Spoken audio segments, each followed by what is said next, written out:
രംഗം 3. രാത്രി മരിയയുടെ വീട്. എങ്ങനെയുണ്ടായിരുന്നു മരിയ ഇന്നത്തെ യാത്ര? സൂപ്പർ അമ്മേ.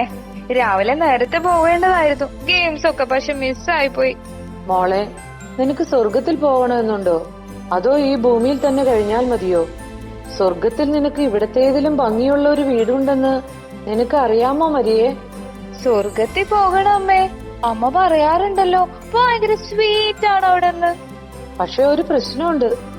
ഈ ലോകത്തിലുള്ളതെല്ലാം ഇതുപോലെ വാരിക്കൂട്ടിയാൽ, നല്ല ടേസ്റ്റ് ഉള്ള എല്ലാ ഫുഡും കഴിച്ചാൽ, സ്പെഷ്യൽ ടോയ്സ് എല്ലാം വാങ്ങി നിറച്ചു വെച്ചാൽ സ്വർഗത്തിൽ പോകാൻ വെയിറ്റ് കൂടും. നമ്മളെ കാർ എടുക്കാത്തത് കൊണ്ട് കുറച്ച് സാധനങ്ങൾ വാങ്ങാവൂ എന്ന് അമ്മ പറഞ്ഞതല്ലേ? അതുപോലെ സ്വർഗത്തിൽ പോകണമെങ്കിൽ വെയിറ്റ് കൂടിയാൽ തടസ്സമാകും. ഇവയൊക്കെ നാം അറിയാതെ ഈശോയെക്കാളും കൂടുതൽ സ്നേഹിച്ചു പോകും. അപ്പോൾ ദൈവം നമ്മെ സ്വർഗത്തിലേക്ക് കയറ്റില്ല. അപ്പൊ അമ്മ എന്താ പറയുന്നത്? ലുലു മോളിലൊന്നും പോകണ്ട എന്നാണോ? ഇവിടെ ഈ ഭൂമിയിൽ നമ്മൾ ജീവിക്കുമ്പോ നാം അത്യാവശ്യമുള്ള സാധനങ്ങൾ മാത്രമേ വാങ്ങാവൂ. ആവശ്യമുള്ളത് മാത്രമേ കഴിക്കാവൂ. സ്വർഗമുണ്ടെന്ന് പോലും അറിയാത്ത ആളുകൾ ചെയ്യുന്നത് എല്ലാം നമ്മൾ ചെയ്യരുത്. ഈ ലോകത്തിന് നമ്മൾ അനുരൂപരാകരുത്.